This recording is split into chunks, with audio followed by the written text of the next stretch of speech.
안녕하십니까? 예. 자, 오늘은 8강 통일왕국 시대에 대하여 강의를 하겠습니다. 자, 관련 성경으로는 사무엘상 8장부터 31장까지, 그리고 사무엘하 전체, 그리고 열왕기상 11장까지, 그리고 역대하 1장부터 9장까지, 그리고 시가서로서 시편, 잠언, 전도서, 아가서, 이 부분이 통일왕국 시대의 배경 성경이 되겠습니다. 중심 인물로는 초대왕 사울, 그리고 다윗왕. 다윗왕은 헤브론에서 7년 동안 다스렸고 예루살렘에서 이제 33년간을 다스렸습니다. 자, 솔로몬은 예루살렘에서 40년간 치리하였습니다. 또 사울도 40년을 치리하였기 때문에 각각 이 시대를 40년씩 이스라엘 나라를 다스린 통일 왕국이라고 합니다. 자, 첫 번째 사건을 보면 이스라엘 초대 왕 사울 왕이 이제 등극하였고, 그리고 흥왕하였으며 하나님으로부터 버림받고 몰락당한 사건입니다. 두 번째 사건은 이스라엘의 가장 훌륭한 왕으로 이렇게 추앙되고 있는, 칭송받고 있는 다윗의 생애에 대한 기록입니다. 그리고 세 번째는 솔로몬 왕의 이제 흥왕과 우상 숭배로 인하여 쇠퇴한 내용, 이런 것들을 볼 수가 있습니다. 자, 왕정 시대가 어떻게 해서 들어오게 되었느냐 하는 배경에 대하여 알아보도록 하겠습니다. 첫 번째, 이스라엘의 영적 양심인 제사장과 사사, 이런 지도자들이 먼저 타락을 하게 됩니다. 자, 두 번째로 이스라엘 백성들이 주변 국가들을 두려워하여 이제 왕을 달라고 하나님에게 요구하게 되었다고 하는 것이고요. 세 번째로는 이스라엘 백성의 세속화된 신앙적인 타성을 들 수가 있습니다. 자, 이스라엘 7장 3절에 보면, 사무엘상 7장 3절에 보면 이스라엘 백성이 여호와 하나님과 이방신을 겸하여 숭배하였다라고 기록하고 있습니다. 자, 중심 선구는 이제 사무엘상 8장 5절에 왕정을 요구했다고 하는 사실, 그리고 사무엘상 8장 7절에 왕정이 수락되었고 왕으로 이렇게 이제 준비된 다윗을 볼 수가 있으며, 순종이 제사보다 낫다는 경고의 메시지를 사울이 사무엘로부터 듣게 되는 내용도 있고, 그리고 다윗을 경고케 하신다 하는 사무엘하 7장 13절의 말씀도 있으며, 그 다음에 솔로몬이 하나님께 지혜를 달라고 간구하여 기도응답을 받게 된 사건, 이것이 열왕기상 3장 12절에 기록이 되어 있습니다. 자, 통일왕국 사건의 전개에 대하여 알아보도록 하겠습니다. 사울의 등극과 몰락에 대해서 사무엘상 8장부터 31장까지 쭉 내용이 기록되어 있는데, 사울은 라마에서 이제 기름 부음을 받게 됩니다. 그리고 미스바에서 기름 부음을 받고, 그는 외적으로 참 준수하고 키도 크고 겸손하였고, 그리고 신실한 신앙을 가지고 있는 베냐민 지파 사람이었습니다. 지파 중에서도 12지파 중에서도 가장 작은 지파이고 12지파 중에 12번째 야곱의 아들로 이렇게 탄생된 그러한 지파인데, 그럼에도 불구하고 그는 외적으로 키도 크고 준수하고 신앙도 훌륭하여 하나님으로부터 그가 택함을 받아서 이제 기름 부음을 받고 이스라엘을 다스릴 첫 번째 왕이 됩니다. 자, 그런데 사울은 몰락을 하게 됩니다. 그가 몰락하게 된 이유는 여러 가지가 있는데, 첫째, 하나님에 대하여 불신과 불순종의 태도를 갖게 되었다고 하는 것입니다. 사무엘상 13장에 보면 내용이 상세하게 기록되어 있습니다. 그리고 자의적인 신앙을 가졌다.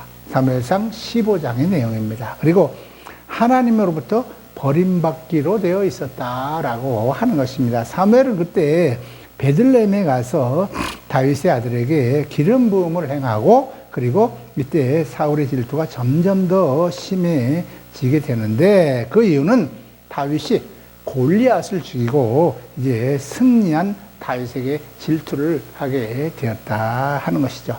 하나님이 그를 이제 선택한 것을 알면서도 그는 다윗을 죽이고자 합니다. 왜냐? 자기를 죽이고 왕위를 빼앗아갈 것을 두려워하였기 때문에 그렇다고 하는 것입니다. 넷째는 형식적인 신앙을 그가 갖게 되었다고 하는 것이죠. 블레셋의 군대를 보고 두려워해가지고 엔돌의 신접한 여인을 찾아가서 점을 치게 되는 이러한 하나님의 백성으로서, 왕으로서 이스라엘 백성들을 올바르게 인도하고 다스리고 통치해야 될 왕의 위치에서 그가 이러한 이제 불신의 모습을 보였다고 하는 것입니다. 이외에도 여러 가지가 있는데 제가 오늘 여러분에게 꼭 한 가지 말씀드리고자 하는 것은, 많은 분들이 이 부분에 대해서 좀 간과하고 있는 것을 보게 되었는데요. 그것은 뭐냐 하면요, 그가 전쟁에서 승리한 다음에 돌아와서 자기를 위하여 기념비를 세웠다고 하는 것입니다. 기념비는 자기를 위하여 세우면 안 됩니다. 기념비를 자기를 위해서 세웠다? 그것은 하나님에 의하여 하나님께서 해주셨다고 하는 그러한 신앙을 가졌으면 자기를 위하여 기념비를 절대로 세울 수가 없는 것입니다. 그럼에도 불구하고 그는 기념비를 세웠다고 하는 것이죠.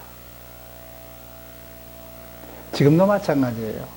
하나님의 백성들이, 특히 수혜종들이 무슨 이제 훌륭한 일을 했거나 큰 하나님의 은혜로 역사를 이루게 되면 기념비를 세우려고 하는 사람들이 더러 보입니다. 하나님께서 과연 기뻐하실까요? 전혀 아닙니다. 무슨 일을 하였건 하나님께서 하신 것입니다. 하나님께서 역사하시고 하나님께서 일을 하셨기 때문에, 하나님이 도우셨기 때문에 한 것이지, 내가 잘나고 내가 똑똑하고 내가 훌륭하고 내가 능력이 있어서 하나님께서 명하신 일을 감당해낸 것이 절대 아니라고 하는 사실을 잊지 마시기 바랍니다. 신학 공부를 하시는 여러 신학도 여러분들께서도 혹시 앞으로 하나님께서 여러분들을 사용하셔서 큰 일을 하게 하셨다 할지라도 겸손하게 주님께서 하셨습니다. 주님의 은혜입니다. 주님의 능력입니다. 저는 그저 주님이 시키는 대로 했을 뿐입니다. 저는 무익한 종입니다. 이러한 신앙을 견지해야 하나님으로부터 더욱 귀하게 여김을 받고 칭찬받게 될 것을 명심하시기 바랍니다. 사울이 이러한 일을 해서 하나님으로부터 버림받게 되었다고 하는 사실 잊지 마시기 바랍니다. 자, 두 번째로 이제 다윗의 생애에 대하여 알아보도록 하겠습니다. 다윗은 첫째 헤브론에서 7년간을 이스라엘 백성들을 다스렸고, 그때는 유다 지파만 이제 왕으로 등극했습니다. 두 번째는 이제 전 유다를 예루살렘에서 33년간 통치했습니다. 그래서 다윗은 40년간 이제 이스라엘 백성을 다스린 왕으로 기록되어 있습니다. 다윗은 언약궤를 예루살렘으로 이전하였습니다. 하나님께서 언약을 주셨고, 다윗은 이제 아주 번영하게 되었습니다. 하나님의 보호하심과 하나님으로 함께 하심으로 말미암아 통치 영역을 엄청나게 넓혔습니다. 자, 그러나 그런 다윗에게도 치명적인 약점이 하나 기록된 것이 있는데, 바로 사무엘하 11장에 나오는 범죄 사건입니다. 우리아의 밧세바와의 범죄 사건을 통하여 그는 참 오점을 남기게 되죠. 자, 그래서 임신 사실을 숨기려고 그 남편, 밧세바의 남편 우리아를 전쟁에 내보내서 죽게 만드는 그러한 간접살인, 살인교사죄를 짓게 됩니다. 자, 이러한 다윗을 하나님께서 놔둘 리가 없죠. 결국은 징벌을 그에게 내리고 큰 재난을 당하게 됩니다. 압살롬이 반역 사건이 있고, 그리고 친아들로부터 왕위를 탄찰하고자 하는 반란을 일으키는 바람에 쫓겨가는 수모를 당하기도 하고, 그로 인하여 압살롬이 이제 죽게 되는 이러한 슬픔도 그가 맛보게 됩니다. 자, 다윗이 범한 범죄, 이것에 대한 우리가 십계명을 통한 조명을 한번 해보도록 하겠습니다. 다윗은 제6번째 계명, 살인을 금지하라, 살인하지 말라는 계명을 어겼죠. 또 간음하지 말라는 7번째 계명을 어겼고, 이웃에 대한 거짓 증거 금지하라는, 거짓 증거하지 말라는 그런 금지 규정을 어겼습니다. 그리고 내 이웃의 집을 탐하지 말라 하는 10번째 계명도 그는 어긴 죄를 범했습니다. 자, 그는 영적인 게으름에 빠지게 되었고, 그로 인해서 그는 이제 탐심으로 이제 나타나게 되고, 그것이 이웃의 아내를 탐하였고, 간음하였고, 범죄를 이제 속이게 되었고, 자신의 충신까지 배반하여 그를 이제 우리야, 그를 죽이는 데까지 내어보내는 그러한 구강무도한 범죄에 이르게 되는 것을 우리가 보게 됩니다. 자, 이러한 죄를 지은 다윗에게 하나님은 징벌을 하였는데, 이 징벌에 대하여 다윗이 어떠한 태도를 보였나 한번 알아보도록 하죠. 아들이 죽는 징벌을 순히 받게 됩니다. 아들이 죽는 징벌. 자, 그리고 압살롬의 그 아들의 반역에 의하여 피난길에 이를 때 그 이제 부하였던 심의로부터 저주의 그 놀림을 받지만 하나님의 징계로 받아들입니다. 이 부분이 참 다윗의 훌륭한 부분입니다. 하나님께로부터 죄는 그가 용서를 받게 되었지만 다시는 범죄하지 않기 위해서 징벌을 받아야 한다는 것을 그는 깨달았던 것입니다. 그것이 바로 다윗의 훌륭한 신앙이고 훌륭한 인격이라고 볼 수가 있는 것입니다. 자, 이제 세 번째로 솔로몬에 대한 말씀을 드리도록 하겠습니다. 솔로몬이 이제 다윗의 뒤를 이어서 이제 왕으로 등극을 하게 되는데, 하나님으로부터 그는 지혜를 구하여 지혜의 왕이 됩니다.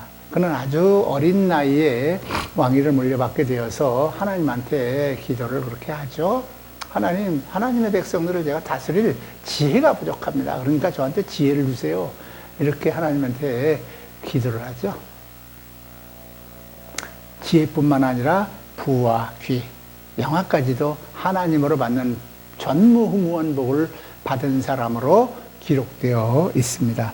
하나님의 그 백성들을 잘 통치할 통치 체계를 구축하였고, 하나님께 드릴 성전 그것을 지었고, 그리고 왕궁을 건설하였고, 이러한 이제 큰 일을 했습니다. 특히 솔로몬 성전을 지어서 건축한 거, 이것이 아마 가장 큰 일을 한 것이라고 볼 수가 있겠습니다.